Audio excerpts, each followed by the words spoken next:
porque hoy al final del día lo que hemos visto en este gobierno es una incapacidad absoluta de sumar. Este es un gobierno que llega a Cartagena y al otro día lo divide entre ricos y pobres. Bienvenidos a una entrevista más del periódico El Universal. Hoy desde la sala de redacción nos acompaña el exministro del Interior, Daniel Palacio. El ministro, bienvenido al Universal. Sander, muchas gracias por la invitación. Un placer estar en el Universal y en Cartagena visitando el departamento de Bolívar. ¿Qué tal ese viaje? Delicioso. Es que salir de Bogotá, llegar a Cartagena, no hay mejor noticia que cuando aterriza ese avión. Llegar a la costa caribe colombiana siempre es una alegría. Ese calor que lo... Claro. Y cuando uno tiene sangre caribeña, se siente uno en casa inmediatamente. Ministro, hoy estando acá en el periódico El Universal, cuéntenos un poco qué ha sido de su vida luego de salir de las funciones públicas. Bueno, lo primero que hay que decir, yo tuve el honor de ser el ministro del Interior más joven que ha tenido Colombia. Entré al Ministerio del Interior a los 38 años y tuve ese privilegio de estar en un ministerio que conoce todo el país. El Ministerio del Interior es tal vez lo más cercano a ser presidente de la República. Maneja uno todas las poblaciones étnicas, los afros, los indígenas, los raizales, las comunidades religiosas, todas las expresiones políticas desde el edil hasta el senador de la República, y trabaja uno con todos los sectores del gobierno. Eso, sin duda alguna, fue un privilegio de haber podido recorrer este país de punta a punta, conocer casi todos los municipios de Colombia, y luego de ese gran ejercicio que nos dio el privilegio el presidente Duque de participar de su gobierno, salimos a hacer lo que hace cuando uno sale del gobierno, y es a descansar, a hacer familia. Tuve la fortuna de casarme aquí en Cartagena con mi esposa Sandra Giraldo, que además hoy estamos de aniversario. Hombre. Y ya tenemos un bebé. Entonces estos 2 añitos y medio nos hemos dedicado a hacer familia, nos hemos dedicado a descansar un poco, pero también a ejercer otros hobbies, como por ejemplo el deporte. Tuve la oportunidad en estos 2 años de concentrar esa energía después de uno salir del gobierno a convertirme en triatleta. Y entonces ahora practico Ironman, que precisamente pasó, siempre, ¿no? Aquí en Cartagena hemos estado, y hay que recordar que esa es una gran inversión que le deja mucho a la ciudad. Entonces nos hemos dedicado al deporte, a la familia y obviamente a estar monitoreando lo que ha estado pasando en el país, muy preocupados, sí, haciendo una oposición constructiva, permanente, para tratar de siempre estar destapando las mentiras de este gobierno y denunciando las locuras de Gustavo Petro. A propósito de temas del país, ¿cómo ve usted en estos momentos, pues, primero la situación en términos de seguridad? En el Catatumbo, precisamente, pues, el enfrentamiento entre el ELN y las disidencias de la FARC, pero también lo ha denunciado el gobernador de Bolívar, Yamil Arana. Ha denunciado los constantes enfrentamientos entre los grupos delincuenciales que operan en el sur de Bolívar, que han dejado a un centenar de familias desplazadas. ¿Cómo ve usted esta situación y qué se puede hacer para que de pronto el gobierno nacional escuche el clamor del gobernador? Pues mira, lo primero que hay que decir es, hoy Colombia es un barco a la deriva, sin capitán y sin tripulación. Sin tripulación porque tampoco hay ministros. Hoy amanecimos sin ministro de defensa, no hay director de la policía, no hay ministro, y el presidente de viaje, porque en eso es en lo que se la pasa. Entonces hoy lo que vemos es una ausencia de liderazgo por parte del presidente, que además es el comandante en jefe de las fuerzas militares. Lo primero que hay que decir, las consecuencias en el deterioro de la seguridad hoy son un reflejo del fracaso de la paz total. No hay paz total, lo que hay es un fracaso total. Y es un fracaso total porque esa política permisiva con la delincuencia, que lo que ha hecho es consentir delincuentes, levantarles órdenes de captura, permitirles el libre tránsito por todo el territorio nacional y además limitar la capacidad de la fuerza pública, quien no ha podido actuar, pues lo que ha llevado es a un fortalecimiento de las estructuras criminales. La ausencia de la autoridad lo que lleva es al envalentonamiento del delincuente. Y aquí lo estamos viendo, unos delincuentes envalentonados, no solamente en el Catatumbo, sino en el Cauca, en Arauca, en norte de Antioquia, lo que hemos visto también en el departamento del Nariño y lo que estamos viviendo en el departamento de Bolívar, en el sur del departamento. Entonces lo primero que hay que decir es, aquí hay una consecuencia clara. de las políticas fracasadas de ese gobierno que se ha dedicado a consentir delincuentes, que ha llevado como consecuencia que hoy la delincuencia esté absolutamente fortalecida.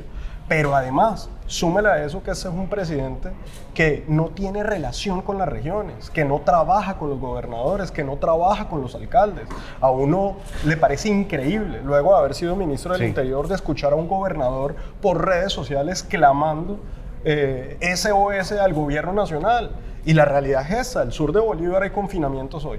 En el sur de Bolívar hoy el ELN se ha fortalecido. Y mientras tanto el presidente en Dubái. ¿Quién responde al SOS hoy del sur de Bolívar? Absolutamente nadie, porque para el presidente es más importante Haití, para el presidente es más importante Gaza, para el presidente es más importante estar en Qatar y en Dubái que estar atendiendo un gobernador como lo es Yamil Arana. Yo creo que aquí uno de los graves problemas que ha pasado es que se ha roto esa interlocución entre el gobierno nacional y los entes departamentales. Yo creo que un gobernador como Yamil Arana, un alcalde como Dumec Turbay, que lo han hecho bien, que se la pasan en los municipios recorriendo el departamento, uno ve al alcalde de Dumec todos los días en las calles tratando de mejorar las condiciones de seguridad, se merecen un presidente que los escuche, que los acompañe, pero que además los apoye con la fuerza pública. Y hay que decirlo, al sur de Bolívar ese gobierno lo dejó solo. Solamente le interesó el sur de Bolívar para las elecciones, pero hoy lo que estamos viendo es el abandono absoluto del gobierno nacional al sur de Bolívar. Yo le cuento una cosa. Cuando yo fui ministro del Interior, hablaba con los gobernadores y con los alcaldes todo momento. Usted le puede preguntar a cualquier gobernador, cualquier alcalde, que solamente era que me llamaran y yo les contestaba. Y siempre tratábamos de dar las soluciones, las instrucciones, contactar a la fuerza pública, inmediatamente llamar a los generales, contáctese con el gobernador, vea cómo le soluciona. Tanto así que con el gobernador Yamil Arana, con el gobernador Vicente Blel, llevamos una muy buena noticia a Mompox, que era poder llevar el batallón de infantería Antonio Nariño, que estaba en Malambo Atlántico, que no tenía sentido porque cubría el sur de Bolívar, y lo llevamos a Mompox, y hoy ese batallón está en Mompox. Que no lo utilicen, es una decisión de ese gobierno. Aquí hicimos mucha inversión en materia de seguridad con Vicente Blel, y eso que teníamos un alcalde con el que era imposible trabajar, pero porque no tuviéramos un acuerdo con el alcalde de Cartagena, que en ese momento era bastante complejo, bastante difícil de trabajar, no dejamos de hacer las inversiones en Cartagena, ni dejamos de hacer las inversiones en seguridad en el departamento de Bolívar. Es que a propósito de esta situación que se está viviendo en el sur del departamento de Bolívar, conversamos en su momento con el secretario de Seguridad, quien había manifestado precisamente eso, que no era, que la situación era porque no había pie de fuerza, tenían varios batallones, pero no llegaba la orden del gobierno nacional para ejecutar las operaciones. Entonces, ¿cómo se puede explicar esto, el ministro? Por eso lo decimos, es que eso es un tema muy sencillo. A mí muchas veces me han preguntado si la conmoción interior en el Catatumbo se necesitaba, y siempre he contestado lo mismo, no. ¿Por qué no? Porque para comandar y liderar a las fuerzas militares no hay que decretar una conmoción interior, hay que dar las órdenes, hay que liderar.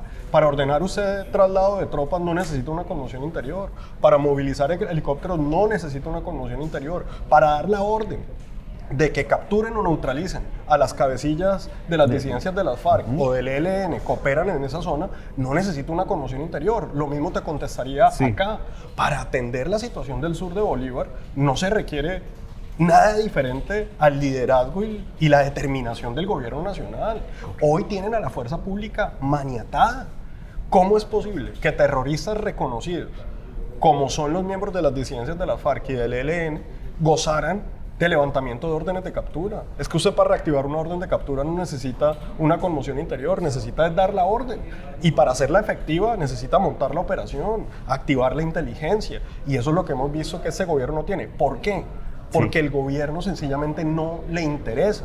Vea, Colombia tiene 4 enemigos, y a esos enemigos hay que derrotarlos para poder rescatar el país. El narcotráfico, la guerrilla, los delincuentes, la corrupción y el populismo. ¿Dónde está el enfrentamiento a esos enemigos de la patria?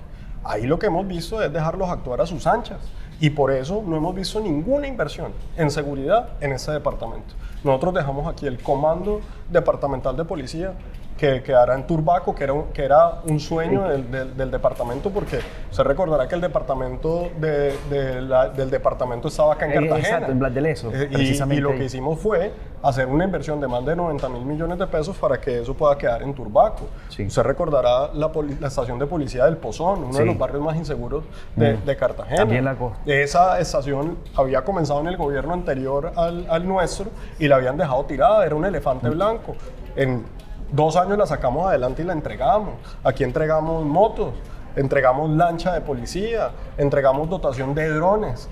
Mejor dicho, había un trabajo articulado con los entes territoriales y un esfuerzo por invertir. ¿Qué ha hecho este gobierno? Más allá de poner impuestos, de paralizar y de quitarle temas a Bolívar. Porque si no, hablemos de lo que le hizo con el canal del dique, hablemos de lo que le está haciendo con los impuestos en la vía Cartagena-Barranquilla, en la doble calzada, en donde está poniendo una valorización para llevarse la plata para Bogotá. Hombre, es que ese gobierno no está haciendo nada por Cartagena ni por Bolívar. A propósito, usted ha tocado un tema muy importante que son impuestos. Hace poco se conoció de la aprobación en la registraduría de las firmas que estaban recolectando un grupo de ciudadanos, esto con el fin de llevar a cabo el referendo por las autonomías fiscales. Frente a esto, ¿usted cómo ve esto? ¿Sí podrá salir adelante o se estancará o esto es viable para el desarrollo de los municipios? Hay que hacer todos los esfuerzos por que Colombia sea más descentralizada. Quiere decir darle más autonomía a las regiones, más capacidad a las regiones de resolver los problemas. Yo no sé si la solución sea una autonomía fiscal. Creo que eso llevaría a un cambio bastante complejo del país, sobre todo en la situación actual en la que estamos, donde hay una crisis fiscal en el país. Estamos hablando de que este gobierno tiene un déficit de más de 40 billones de pesos de déficit fiscal y lo único que hacen es poner más reformas tributarias. Ahora nos disfrazaron una conmoción interior, una reforma tributaria de conmoción interior para recaudar más de 1 billón de pesos. Entonces, yo no sé si la solución está ahí. Yo creo que lo que se hizo con el SGP, que fue lo que pasó hoy en el Congreso, para buscar que el SGP subiera en lo que van a las regiones, es adecuado. Toca mirar si ese era el monto, si era el 32, si era el 28. Hay una ley de competencias que ahorita se tiene que sacar, porque aquí es lo más importante. La descentralización, que quiere decir llevar más plata a las regiones, tiene que ser sinónimo, uno, de transparencia, quiere decir, esa plata tiene que llegar para que se ejecute. Segundo, lo que se le dé a la región se le tiene que quitar a la nación, porque si no, entonces usted lo que va a quedar con una redundancia. Si usted le está dando más plata a los departamentos y a las alcaldías, es para que le quite funciones a la nación y sea más austero, porque nosotros sí tenemos que llegar aquí a pensar que hay que eliminar varios ministerios, que hay que eliminar varias competencias de la nación. No podemos pensar en descentralización sin reducir el Estado nacional. Entonces yo creo que descentralización sí, hay que hacerlo bien, hay que hacerlo de manera responsable, transparente, que se le pueda exigir a los gobernadores y a los alcaldes, pero este país no va a avanzar si nosotros no tenemos descentralización. Yo te voy a contar algo. 2 historias rápidas. Una, gobernador de Bolívar, Vicente Bled. Vamos a hacer el traslado del batallón Antonio Nariño a Monpós. Resulta y pasa que él me dijo, lo último que hago es llamarte para pedirte el favor del traslado, porque resulta y pasa que eso está en un convento y ese convento necesita autorización del Papa. Entonces nos vamos a demorar mucho en la autorización del Papa. Entonces yo te voy a molestar solamente para el tema de hacer el puente con el Ministerio de Defensa para hacer el traslado que debe ser lo más rápido. Pues salió la autorización del Papa en 6 meses y se demoró 2 años el trámite en el Ministerio de Defensa. Quiere decir, los trámites nos están matando. Y lo mismo, gobernador en ese momento, Juan Guillermo Zuluaga del Meta, tenía los recursos para construir un hospital. Dijo, pónganos el terreno. Como la nación se demoró, dijo, yo compro el terreno. Compró el terreno, tenía la plata. Nunca llegó la autorización del Ministerio de Salud, 2 años y medio. Usted pensar que hoy una gobernación en Colombia tenga que pedirle permiso al Ministerio de Salud para construir una clínica es ridículo, es absurdo. Primero se pierde la plata que la construcción del hospital. Por eso la descentralización es tan importante. Hay un dicho que dice que en Colombia Dios existe en todas partes, pero despacha en Bogotá. Y esa es la realidad. Nosotros no podemos seguir teniendo a los gobernadores y a los alcaldes dependiendo de autorizaciones, de temas que hacen parte de su función, que tengan que ir a Bogotá a pedir permiso o, como dicen por ahí, a poner rodilla. Oiga, pero entonces aprueban el aumento del sistema general de participación, pero la ley de competencia no debió haber sido lo contrario.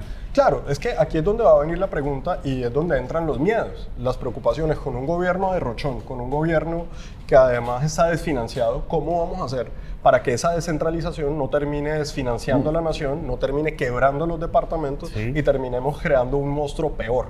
Por eso, descentralización sí, responsable, progresiva y además transparente. Que eso no se vaya a volver ahora un tema de corrupción en los departamentos. Yo creo que no puede haber una argumentación de que la descentralización no se haga porque es que las gobernaciones o en las alcaldías son más corruptas. Eso es absolutamente falso. O es que pensar que las personas que despachan en Bogotá salieron de algún lugar diferente a las regiones de Colombia. Son las mismas personas que nacieron en Cartagena, que nacieron en Titiribí, Antioquia, o que nacieron en Valledupar, los que trabajan en Bogotá. Quiere decir, el problema no es de capacidad humana. Aquí el problema de corrupción es de luchar contra ella, es poner las medidas que no permitan, pero sobre todo ir detrás de quienes hacen la corrupción. Entonces, no puede haber un argumento de que no le demos más plata a las regiones porque va a haber corrupción. Lo que necesitamos es gobernaciones eficaces que puedan planear, que puedan resolver. Porque cuando usted está en el gobierno nacional, eso es como ir en un avión a 30.000 pies de altura. Sí. El gobernador va como a 20.000 y el alcalde va como a 5.000. Sí. Los problemas no se ven igual. No. Lo que para mí en el gobierno nacional o para un funcionario en el gobierno nacional puede ser una obra muy pequeña, para una alcaldía de categoría 6 le cambia el mundo. Sí. Una obra de 1.500 millones de pesos en Monpós, en Magangué, es una inversión supremamente alta, de 2.000, de 5.000 millones. De pronto para el gobierno nacional 5.000 millones no es mucho y por eso se pierde esa perspectiva. Entonces sí es muy importante que avancemos en un país que se descentralice y que le dé mayor capacidad de resolver a los alcaldes y a los gobernadores. Venga, con relación al tema de la violencia, permítame que me regrese nuevamente a este tema. ¿Considera usted que es directamente proporcional la falta de oportunidades a los jóvenes con el incremento de la violencia? ¿Tiene esto algo que ver? Mire, yo creo que eso es una mentira que nos han metido durante toda la vida. Y es decir, que el que delinque es porque es pobre. Sí. Colombia tiene más de 50 millones de habitantes. De esos, alrededor de 25 millones de colombianos viven en la pobreza. Estamos hablando de un número bastante alto. Sí. En las cárceles de Colombia pueden haber 200.000 presos. De esos 200.000 presos, más o menos 100.000 pueden ser por delitos violentos. Sume todas las organizaciones criminales de Colombia, ELN, disidencias de las FARC, Clan del Golfo, organizaciones y bandas delincuenciales en las ciudades, podemos estar hablando de 50.000 personas más. Quiere decir, en un país de 50 millones de habitantes tenemos 250.000, 300.000 personas que han tomado la decisión de estar en una vida del crimen. Le hago una pregunta. Sí. Si hay 25 millones de pobres, entonces ¿cómo vamos a decir que la razón de la delincuencia es la pobreza? Eso es falso y además es un insulto a los millones de colombianos que se levantan todos los días de manera honrada y honesta a trabajar, a buscar cómo darle una mejor vida a sus hijos. En un mismo barrio donde usted ve que habita un delincuente, hay 10 personas, 12 personas de ese mismo barrio menos favorecido, que salen a trabajar todos los días sin delinquir, sin quebrar la ley. Por eso la gran pregunta que nosotros tenemos que hacernos como país es si vamos a seguir en ese cuento de beneficiar al criminal, de siempre sacarle la excusa y la justificación al criminal, de que el victimario termina siendo la víctima y la víctima el victimario, a entender claramente que aquí tenemos que preocuparnos por el ciudadano que todos los días se levanta a trabajar honestamente. Ese es el que nos tiene que preocupar, a ese es el que te toca resolver, no como ese gobierno que lo que ha puesto es toda su concentración en ver cómo consienta a los delincuentes, cómo les da beneficios, cómo los justifica, subsidios para los delincuentes, levantamiento de órdenes de captura, y el ciudadano que todos los días lo hace bien, ¿qué? Impuestos. Entonces, más impuestos, costo de vida más alto, peajes más altos, gasolina más alta, el precio del gas subiendo. Entonces, ese es el mensaje para el ciudadano de bien. Mientras que los delincuentes disfrutan, yo creo que como país tenemos que comenzar a pensar cómo hacia el 2026 vamos a rescatar a Colombia, y le vamos a rescatar no solamente devolviendo la seguridad, sino también cambiando esa filosofía, porque aquí nos han tenido también en una inversión de valores muy compleja, que viene desde ese acuerdo de La Habana, que lo único que hizo fue poner a unos delincuentes, a unos terroristas en el Congreso, mientras que hoy muchos colombianos de bien no tienen esa oportunidad. Un ejemplo, Vea lo que pasa con EPA Colombia. Ah. A muchas personas han visto lo de EPA Colombia y han Pero, dicho, por uy, supuesto. pero qué fuerte, qué Sí. exagerado, ¿por qué EPA Colombia la van a condenar? Sí. Y uno podría decir, sí, pobrecita EPA Colombia, desde la perspectiva de que hoy hay personas que han asesinado, que han matado, que están en el Congreso de la República.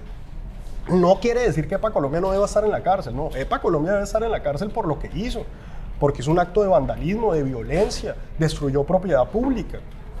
Pero lo que está mal es que usted no puede construir sociedad cuando a unos los castiga y a otros los premia, porque eso qué ejemplo es. Aquí lo que tenemos que llegar es a que todos estén igual ante la ley, no más consentimiento ni tratamiento preferencial para los delincuentes, para los criminales, para los narcotraficantes o para los terroristas.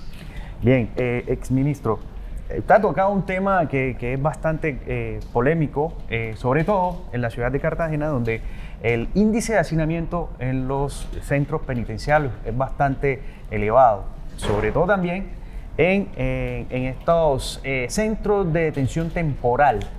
Vemos que en estos centros de detención temporal hay personas que debieran de haber estado ahí solamente 48 horas máximo, ¿no? Sí. Hay personas que ya llevan 5 años ahí. Claro. Entonces, en primer lugar, ¿cómo sería o qué fórmula existiría para descongestionar por fin las cárceles en la ciudad y de esa manera se vea que se apresa el delincuente y pague su condena donde tiene que pagarla? Es que esa pregunta que tú estás planteando es la pregunta, yo creo, más importante hoy en Colombia. Porque si bien aquí hay un problema grande con las organizaciones criminales como el ELN, como el Clan del Golfo, a los que hay que derrotar, hay que combatir, el día a día del ciudadano, el día a día del ciudadano es el que más afecta. El robo del celular, que no pueda subirse a los sistemas de transporte público sin sentirse que lo van a robar, o ir al colegio y pensar que lo van a meter en el microtráfico. Cosas así por el estilo es lo que realmente afecta al ciudadano el día de hoy. Y ahí lo que hay es una cadena de desincentivos. ¿Por qué hay una cadena de desincentivos? Porque hay que decírselo al país de frente. Quien se roba un celular hoy no va a ir a la cárcel. No va a ir a la cárcel. ¿Por qué? Porque es mínima cuantía. El 80% de las cosas que se roban en un día un delincuente, todas están por debajo de los 8 millones de pesos, que es lo que llevaría a cárcel. Quiere decir, entre menos de 1 y 4 años de condena. Esas personas no van a tener ninguna consecuencia. Además de eso, como no hay cupos carcelarios, los jueces a esos delitos les van a decir, váyase para la casa. Total. Y esa persona sale y sigue delinquiendo. Total. Entonces, ¿qué hay que hacer? Primero, como país, tomar una decisión. ¿Qué vamos a hacer con la persona que roba? Tal vez el primer robo que no pase nada, pero el segundo ya tiene que haber pena. El tercero se le tiene que triplicar la pena. Quiere decir, aquí no podemos seguir consintiendo a la persona que ha tomado como carrera y como oficio ser delincuente profesional. A ese delincuente profesional hay que caerle y hay que castigarlo de manera progresiva para que no termine siendo un riesgo para la sociedad. Pero por el otro lado, tú tienes que construir cárceles. Colombia viene con un rezago en el gobierno Santos no se construyó una sola cárcel. En el gobierno pasado se hizo una inversión sustancial, pero sigue siendo faltante. Sí. Nosotros tenemos hoy más de un 40% de hacinamiento en cárceles. Sí. ¿Y eso qué quiere decir? Que antes no era sexy construir cárceles. Antes siempre que uno decía voy a construir cárceles, a la gente no le gustaba. Desde Nayib Bukele se volvió sexy construir cárceles. Entonces hay que aprovechar que ahora es sexy para llegar y construir cárceles, porque se necesitan las cárceles para llevar a los delincuentes. Eso hay que hacerlo. Ahora, yo haría una salvedad. Sí. No más cárceles dentro de los cascos urbanos.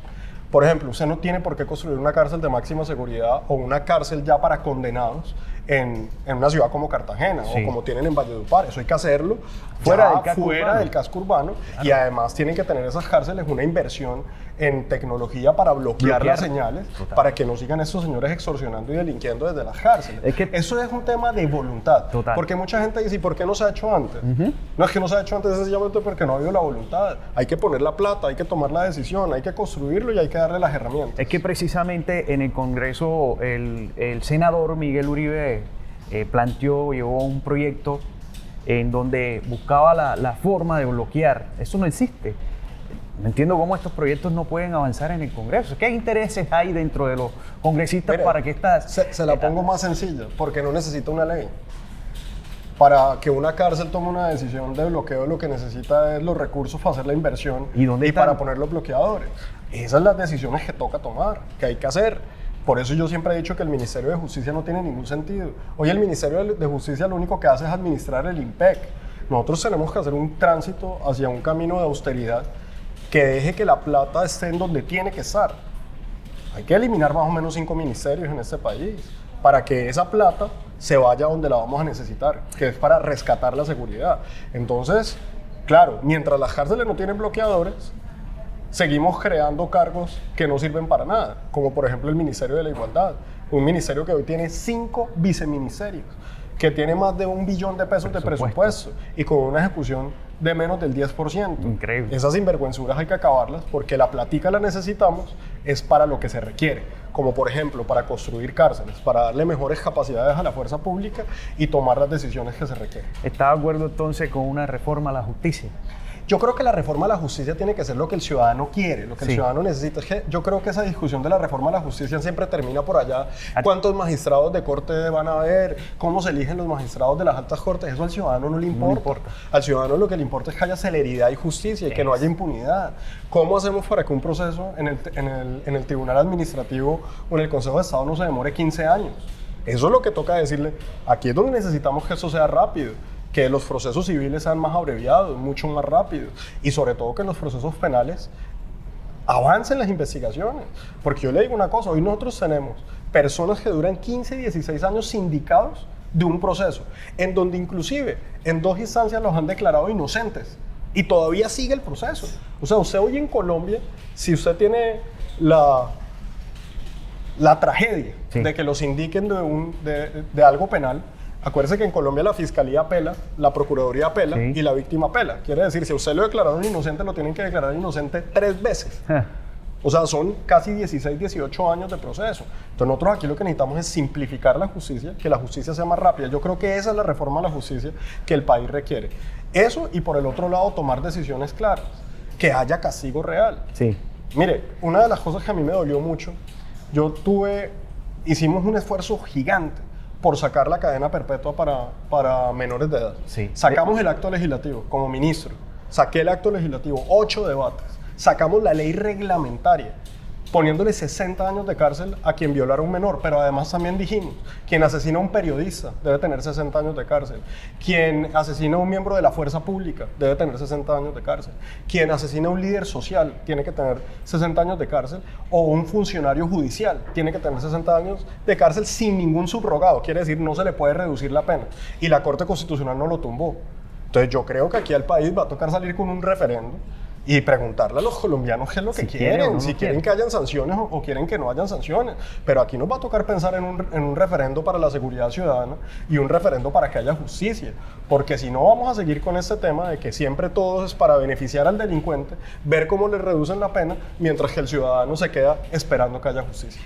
Usted mencionó hace poco el presidente de El Salvador, Bukele, ¿no? Y esa política que tiene él para mitigar, para acabar estas pandillas que existían ahí, que tenían el país azotado en un índice de inseguridad bastante elevado, ¿no? ¿Usted considera que ese tipo de políticas deberían de replicarse o deberían de utilizarse también acá en Colombia? Mire, yo creo que aquí en Colombia hoy tenemos una situación muy compleja y es que todos están peleándose quién es Donald Trump, quién es Nayib Bukele, quién es Javier Milei.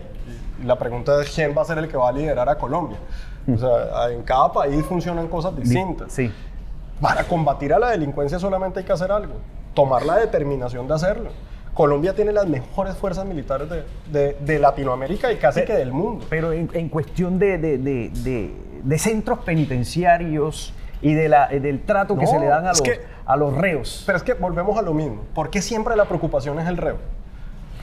¿Por qué vuelvo ya con la pregunta? ¿Por qué la preocupación es el reo y no la preocupación es al ciudadano que están robando, a la víctima? Yo no estoy diciendo que el reo no deba tener las mejores condiciones posibles, pero no debe ser el énfasis nuestro foco. Porque ese es el problema que tenemos y por eso como país tenemos que tomar una decisión. O nos vamos a concentrar en el ciudadano que lo hace bien, que es correcto, que vive dentro de la ley y a él darle todas las garantías, todos los beneficios, todos los estímulos, o vamos a seguir concentrados en dárselas a los delincuentes y a los criminales, porque este país se le ha pasado en eso. ¿Cómo le damos beneficios? ¿Cómo los vamos a desmovilizar de una forma más placentera? ¿Cómo les podemos hacer la vida más fácil? Si hay que ponerles carros de la UNP para que se desplacen por todo el país cuando hay colombianos que no tienen cómo pagar el transporte público. Entonces yo creo que la pregunta, más allá de que, claro, hay que darles la mejor condición posible, es concentrémonos en que nos tenemos que concentrar. Pero no tanto, y es en el ciudadano que cumple la ley. No tanto en las condiciones que hay que darle, sino en lo que ellos le pueden regresar a la sociedad, en el sentido de que me pinto yo siempre como ciudadano, más que como periodista, yo siempre me he dicho, qué bonito que estas personas que están pagando un delito en la cárcel, ¿sí?, las pongan a hacer un colegio que tanto necesita una sociedad, las pongan a hacer una clínica. A eso me refiero. Claro, y por eso yo te mencionaba ahorita algo muy importante.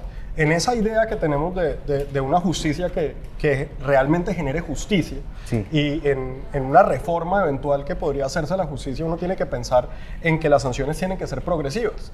Y en eso iba. Si una persona es la primera vez que se roba un celular, pues a esa persona condénenla o a restituir el bien, quiere decir pague lo que se robó y pague su multa. Y pague su multa y se va para la casa, o condénenlo a horas de trabajo social, también organizadas por las secretarías de gobierno de cada uno de las alcaldías, y ponerlos a tapar huecos, exacto, y ponerlos a limpiar diferentes lugares, a recoger basura, lo que se hace en muchos países del mundo. Hoy la Corte Constitucional no permite eso. Por eso yo digo que es que aquí es donde tenemos que tomar una decisión de que esto va a tocar es consultárselo al pueblo y preguntarle al pueblo qué clase de justicia quieren. Pero claro, entonces, primera vez que comete un delito, trabajo social, estoy de acuerdo. Posibilidad de restituir el bien o de pagar una multa. Pero la segunda vez, ¿cómo así? Sí. Es que eso es como todo. Un empleador, la novia, le perdona usted la primera, pero la segunda no. Sí. Porque si le perdona la segunda, ya eso se fue, ya eso se fue así. Entonces yo sí creo que aquí lo que hay que tener es unas decisiones claras. Claro, para la primera vez que se comete un delito, tengamos penas muy suaves, muy laxas, que ofrezcan trabajo social, que ofrezcan un trabajo de devolverle a la sociedad, sí, pero de ahí para adelante hay que ir castigando y castigando de manera severa. Bueno, con relación a su futuro exministro y también excongresista, ¿qué tiene en mente? ¿Le suena más un regresar al Congreso o le suena una candidatura presidencial? ¿Cuál es su futuro en estos momentos? Mira, yo creo que hoy el país tiene más candidatos que propuestas. Más o menos 60 candidatos presidenciales hay hoy. Por ahí pasa. Y creo que ahorita eso no es lo importante. Lo que sí es importante es que como líderes y como ciudadanos no nos podemos quedar sentados mientras el país está en este rumbo que ha tomado. Hoy vemos un país que está en una parálisis en las obras de infraestructura. Mire lo que está pasando aquí en Bolívar con el canal del dique, 65,000 posibles empleos, una inversión de más de 3 billones de pesos, que mitiga temas ambientales, que mejora ecosistemas, que previene inundaciones, y a este gobierno no le importó y ahí lo aplazó.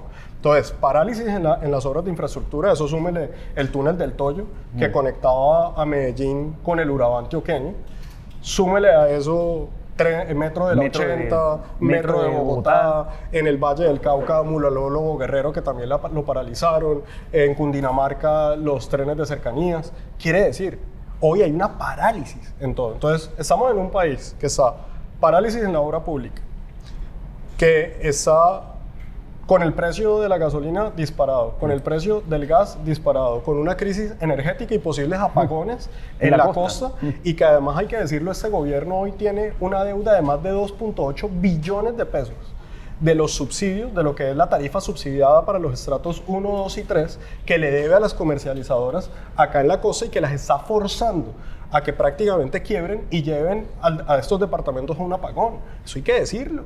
Y no lo han pagado porque no les ha dado la gana.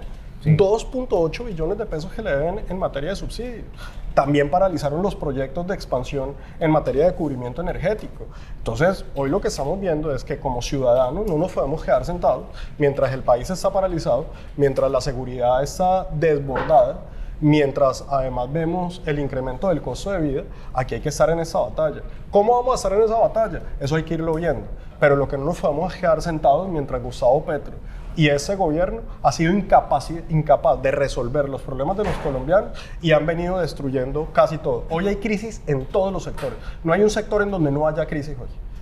Lo que está pasando con la salud, lo que está pasando en todos los sectores es absolutamente preocupante. Miren lo que está pasando con el sector de la construcción, con la vivienda, absolutamente paralizado. Entonces yo creo que hoy como colombianos tenemos que estar en esa batalla de estar recorriendo el país, denunciando las mentiras de Petro y sobre todo comenzando a pensar cuál es el país que vamos a construir para el 2026 y qué clase de liderazgo es el que debe ocupar la Casa de Nariño para el 2026. En ese orden de ideas, no, en ese orden de ideas vamos a estar en esa pelea, vamos a estar en esa pelea de estar constantemente en esas denuncias y sobre todo tratando de pensar cuál es el país que queremos.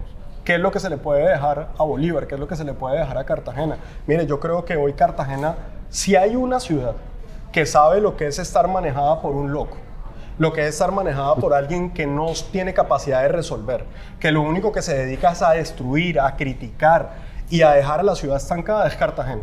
Hoy vemos la diferencia de una Cartagena que estaba perdida en el discurso de un loco a una Cartagena que hoy está en manos de un ejecutor y de alguien que resuelve. Y eso es lo que el país está viendo en todas partes. Vea lo que pasó en las elecciones regionales en el 2019. ¿Quiénes eligieron? 2019, vea usted Medellín en manos de Daniel Quintero, vea lo que pasó en Pereira, vea lo que pasó en Cali, vea lo que pasó en Cartagena, vea lo que pasó en Bogotá. Hoy nosotros ya sabemos lo que es seguir improvisando y el país va a tener que hacer una pregunta. ¿Vamos a seguir en el 2026 con la improvisación? ¿Vamos a seguir en el 2026 con alguien que llegue a aprender? Sí. ¿O en el 2026 vamos a requerir que alguien llegue a resolver desde el 7 de agosto los problemas de este país? Pero nos quedan 687 días para el 7 de agosto. Y eso es lo que hoy como colombianos tenemos que pensar, qué clase de país queremos y quién es la persona adecuada para liderar los destinos de Colombia. Y de ahí es donde viene entonces, usted ha tocado un tema que es polémico, porque críticos dirán, sí, pero ustedes estuvieron, y la derecha estuvo en el poder durante mucho tiempo, dirán los críticos, ¿no? Y entonces, ¿qué diferencia dónde está el punto de diferencia en un eventual panorama en donde nuevamente la derecha quede en el poder? Normalmente a mí no me gustan esos temas entre izquierdas y derechas. Yo creo que los colombianos en una elección presidencial tienen que elegir entre quien tiene capacidad de resolver, a quien le creen, a quien le ven el carácter para resolver los problemas que los ciudadanos están sintiendo, más allá de qué lado del espectro político sea. Yo lo que sí creo es que el país no está para más improvisación, el país no está para más personas que lleguen a aprender, porque estamos más concentrados hoy en likes y en retweets que en resolver los problemas. Y eso lo estamos viendo hoy. Mire, la elección pasada salió mal. La elección pasada estaba entre alguien que prometía el cambio, que prometía un cambio grande y que muchos ciudadanos se identificaron con eso. Sí. Y alguien que era un total incertidumbre. Yo creo que hoy los colombianos sabemos que así hubiera quedado Rodolfo tampoco estaríamos bien. Lo de Rodolfo también era una carta bastante compleja. Entonces ahí es donde va a venir la pregunta. Sí. ¿Quién es la persona? Y yo por eso creo que eso no es tanto de izquierdas o de derechas, sino quién es la persona que tiene el carácter, el conocimiento, la experiencia y el liderazgo para hacerlo. Pero además de otra cosa, pongámonos de acuerdo, son en temas. ¿Qué temas son importantes? Si a mí hay alguien de la izquierda que está de acuerdo en no darle beneficios a los criminales, que está de acuerdo en combatir al ELN, de combatir a las disidencias de las FARC, de combatir a las delincuencias, al Clan del Golfo y a todo eso, bienvenido. Entonces pongámonos de acuerdo en temas, no más la víctima como victimario, no más. Pongámonos de acuerdo en que aquí tiene que haber sanciones para los delincuentes, no más consentimientos. Pongámonos de acuerdo en que no pueden haber más impuestos que sigan ahogando los bolsillos de los colombianos. Pongámonos de acuerdo que hay que bajar el precio del gas, que hay que bajar el precio de la gasolina, que hay que bajar el precio de los peajes, que es absolutamente increíble que a un departamento como Bolívar o como Atlántico le estén clavando ahora un impuesto de valorización por vías que ya estaban construidas. Pongámonos de acuerdo en esos temas. Yo creo que eso no es tanto de izquierda o de derecha, sino que es lo mejor para el país. Usted me hizo recordar, yo creo que somos de contemporáneos, ¿no? Había una publicación pública. Sí, yo creo que sí. había una propaganda en la franja familiar, en ese entonces, estamos hablando de los 90, había una publicación que decía, para empezar a estar bien, pongámonos de acuerdo en lo que está mal. Colombia, nuestro común denominador. ¿Cuánto podemos ver realidad de eso? Porque lo que usted dice es cierto. Hay tantas cosas que se puede, o sea, independiente a los sesgos ideológicos, me puedan decir, bueno, sí, tienen razón, vamos a bajarle el precio a la gasolina, busquemos la fórmula correcta para bajar el precio de la energía en la costa Caribe, que tanto se han visto afectados los ciudadanos que habitan en esta costa Caribe. Hombre, ¿cuándo se podrá ver que de pronto líderes como el señor Uribe, como el señor Petro, como el señor Santos, como el señor, no sé, Fajardo, digan, hombre, sí, este es el problema y aquí está una posible solución, vamos a trabajarle a ello? Es que ahí es donde estamos. Mire, yo creo que es un error tratar de quedar bien con todo el mundo y tratar de que todos estemos de acuerdo, porque así tampoco se hace nada. Muchas veces los errores... En lo que sí puedan coincidir. Muchas veces los errores de los gobiernos es pensar que si no tienen un 100% del consenso o si no quedan bien con todo el mundo, entonces no actúan, porque eso te lleva a la inacción. Aquí lo que hay que ponerse de acuerdo es en lo que hay que hacer y resolverlo. Muchos temas ya están sobrediagnosticados. El tema es tomar las decisiones para hacerlo. Y por eso lo más importante es, uno, tener la capacidad de sumar, que es no dividir, porque hoy al final del día lo que hemos visto en este gobierno es una incapacidad absoluta de sumar. Este es un gobierno que llega a Cartagena y al otro día lo divide entre ricos y pobres, que llega a Cartagena y de una vez los divide entre los que viven en Boca Grande y los que viven en el Pozón. Sí, o sea, es un gobierno que solamente piensa en cómo divido, cómo destruyo, cómo genero odios, y eso sin duda alguna no funciona. Que no nos podemos poner todos de acuerdo en todo. Estamos de acuerdo, pero que hay unos problemas que hay que resolverlos y que hay que tomar la decisión para hacerlo, yo creo que eso es para lo que lo eligen a uno, para servirle al país. Y hoy ese es un gobierno que no hace y no deja hacer, porque no solamente no hace, sino que también le pone las limitantes a los gobernadores y a los alcaldes para que resuelvan, como lo ha hecho en Antioquia, en donde se ha opuesto inclusive a que el gobernador concluya obras que ellos mismos están desfinanciando. Entonces, lo que los colombianos van a tener que ver en el 2026, y yo creo que hoy lo que todos estamos mamados, es de tanta habladera, tanto trino, y ¿quién resuelve? Al final del día, ¿qué ha cambiado? ¿Dónde están los resultados? Hombre, nosotros venimos de un Consejo de Ministros en donde el mismo presidente de la República reconoce a 3 años de gobierno, a 3 años casi de cumplir el gobierno, que de 190 logros del plan de desarrollo llevan 150 sin cumplir. O sea, quiere decir, el gobierno es un fracaso. El gobierno no supo resolver, no supo ejecutar. Y al final del día, un presidente y un gobierno tiene que estar para resolver, no para echar discursos. Entonces esto resuelve el dilema de la ley de financiamiento, que muchos congresistas le decían, presidente, pero ¿para qué más dinero si usted tiene dinero suficiente para...? Ahí deja en evidencia esto, ¿no? Mira eso, el último presupuesto del gobierno Duque fue algo así como de 320 billones de pesos. El presupuesto de este año de Gustavo Petro fue de 520 billones de pesos. Plata ha tenido para hacer. No tenía por qué desfinanciar las obras y las vigencias futuras que estaban, como el canal del dique. No tenía por qué desfinanciar el metro de Bogotá o desfinanciar el metro de la 80 en Medellín.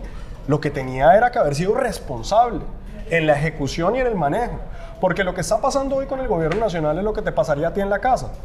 Si tú hoy tienes un sueldo de tanto, comienzas a ganar menos y quieres gastar más. Hombre, pues sí, todos quisiéramos gastar más, pero si yo no tengo el recurso, pues no lo puedo hacer. ¿Ese gobierno qué hizo? Nos clavó con nuevos impuestos. O usted me va a decir, ¿quién que esté viendo esta entrevista me va a decir que no está pagando más impuestos? Le pusieron a pagar más impuestos, las declaraciones de renta están por el techo, y entonces tú recaudas más, pones impuestos más altos, pero recaudas menos. Tienes menos plata, pero sales a querer gastar más. ¿Qué hace eso? Un desfinanciamiento del Estado. Pero aparte de eso, lo que tienes, no lo ejecutas.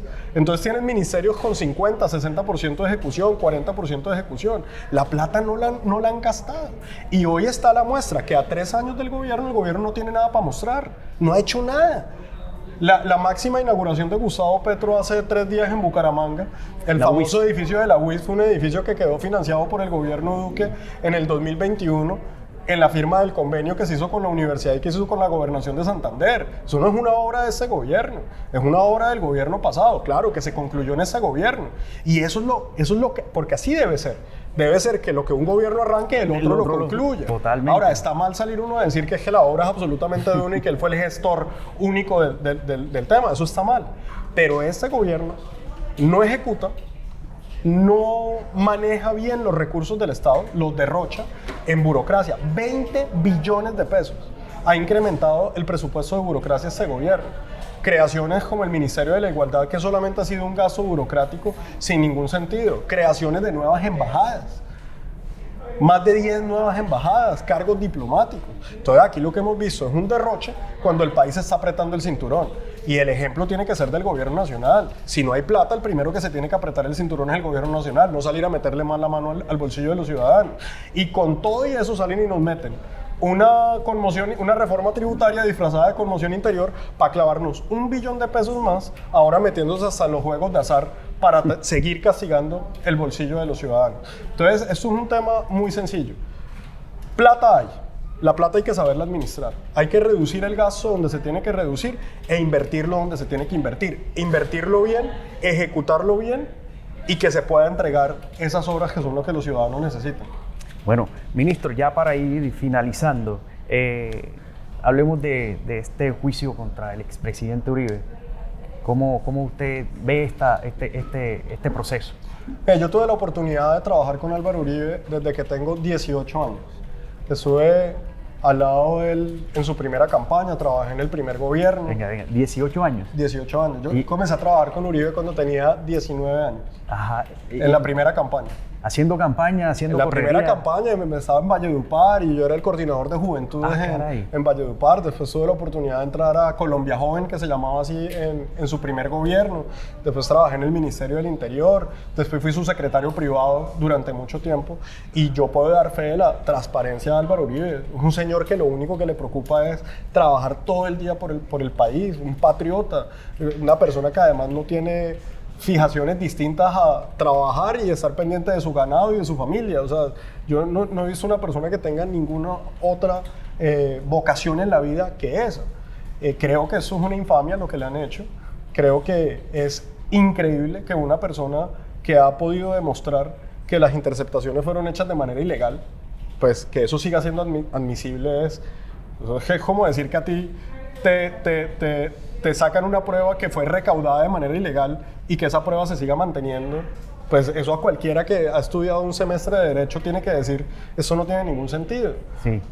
Pero más allá de todo, yo creo que el país está enfrentando una disyuntiva muy grande y te la mencioné ahorita con EPA Colombia. Mire todo lo que está pasando con Álvaro Uribe por un tema supuestamente de haber manipulado a un testigo. Sí. Por haber manipulado a un testigo. Aquí la opinión a veces se confunde. No, es que lo están por paramilitar, lo están por homicidio, lo están por falsos. No, señor.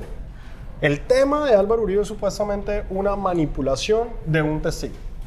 Y miren lo que vamos. Pero por el otro lado, las FARC en el Congreso, sin pagar un solo día de cárcel, no han reparado a las víctimas, no han hecho nada. Entonces, ¿qué país estamos construyendo? Un país donde la justicia es para algunos, pero el resto viven en la impunidad. Por eso ponía el mismo ejemplo de EPA Colombia.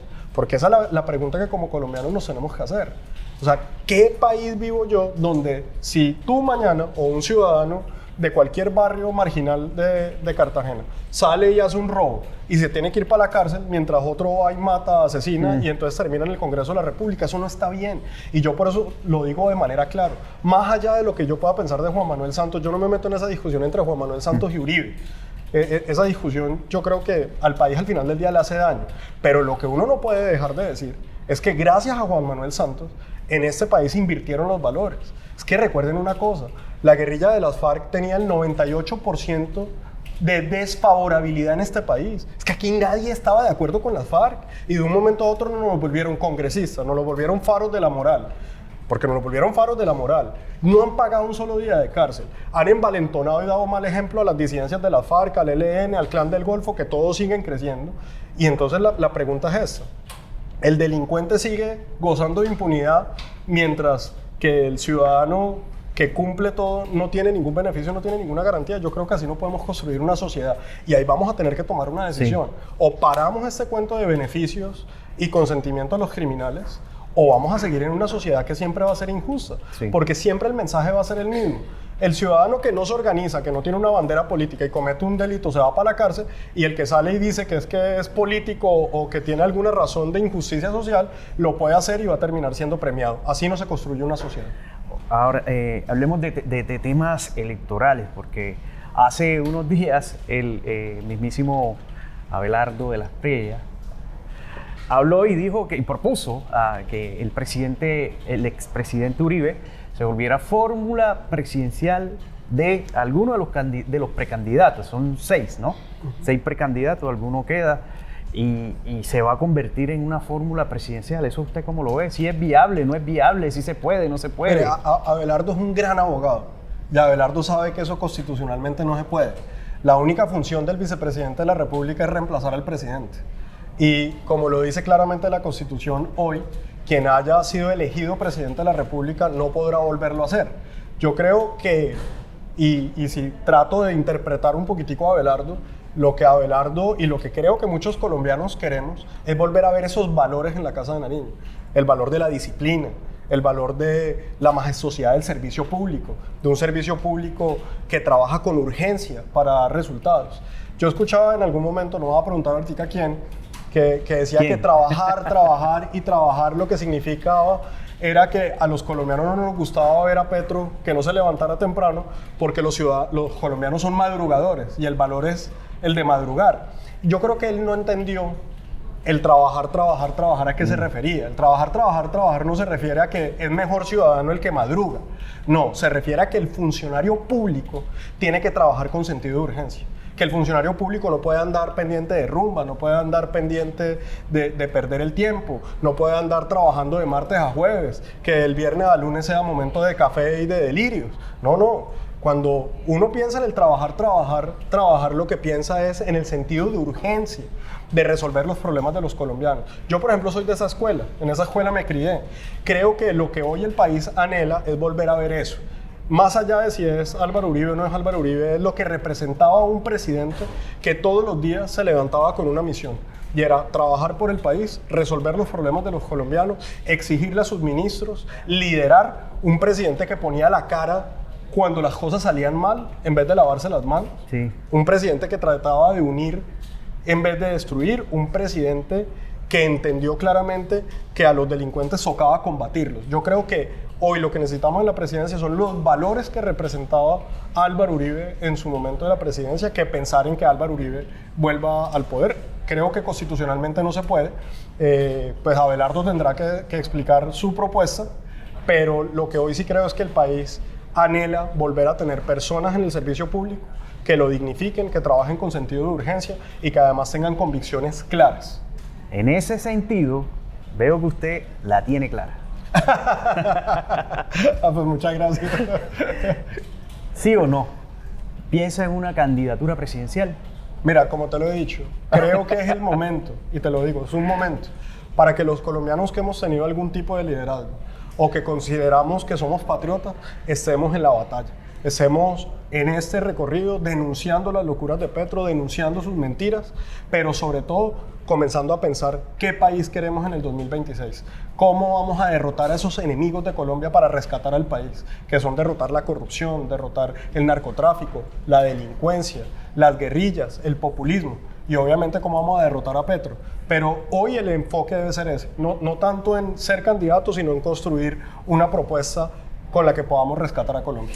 Hombre, ex ministro, congresista, Daniel Palacio, ex concejal, hombre, futuro presidente, o futuro nuevo congresista de Colombia. Hombre, también yo te digo una cosa, uno después de que tiene un hijo, yo no he tenido, yo soy muy joven, yo tengo 42 años, llegué al Ministerio del Interior a los 38 años, fui concejal de Bogotá a los 33, presidente del Consejo a los 36. Sí.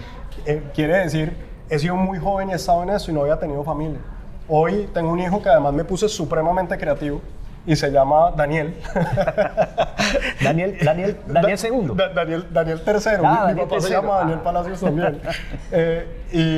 Y te digo una cosa, ya uno ve las cosas de una forma diferente. Yo hoy me preocupo mucho por el futuro que va a tener mi hijo, como muchos colombianos que hoy están viendo un panorama sombrío, que hoy están viendo un panorama oscuro para el país, que como lo he dicho, estamos en crisis en todos los sectores y por eso tenemos que estar en esa batalla para trabajar y ver cómo vamos a hacer para rescatar a Colombia en el 2026. Oiga, a propósito, usted lo mencionó durante ya toda esta entrevista, ya vamos a finalizar, y se me pasaba como que hacerle la pregunta, ¿cómo eran esos consejos de ministros con el presidente Duque? ¿Cómo es? Porque acá vimos... Mire, yo le puedo decir una cosa. Ese esfuerzo que ha hecho Petro por tratar de decir que eso era un tema de transparencia, Sí.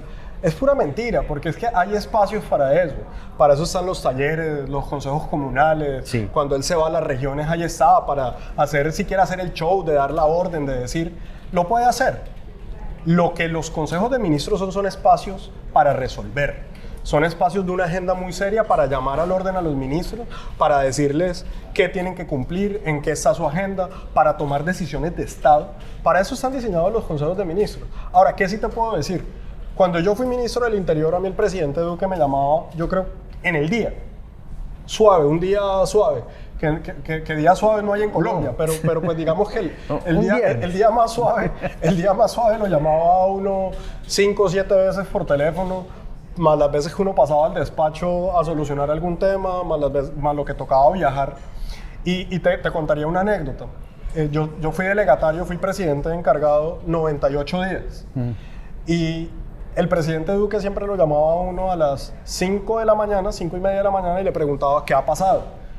¿Sí? Pasaba todo el día, todas las llamadas, y la última llamada era a las 12 y media de la noche, de la madrugada, era la última llamada. Cuénteme, ¿qué ha pasado?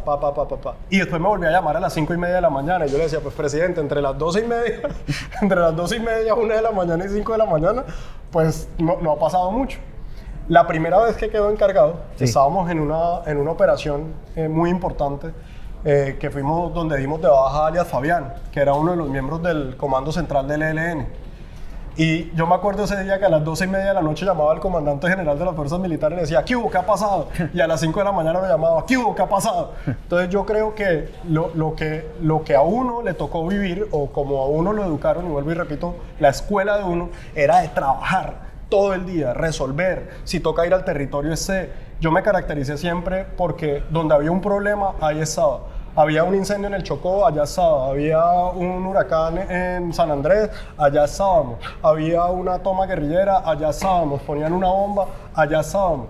Y ese era el sentido de urgencia con el que nosotros trabajábamos. Eso te podría decir que era como era el trato entre los ministros y el presidente de la República. Era de constante exigencia, de constantes resultados y estar siempre en el territorio. Hombre, exministro Daniel Palacio, muchísimas gracias por abrirnos el espacio acá en estas entrevistas que hacemos en el periódico El Universal. No, muchísimas gracias a ti. Un placer estar acá en El Universal y en Cartagena y obviamente en el departamento de Bolívar. Lo esperamos por acá cuando inicien su correría, ¿no? No, pues, espero cada vez que me inviten aquí voy a estar. Muchas gracias, el ministro. Muchas gracias.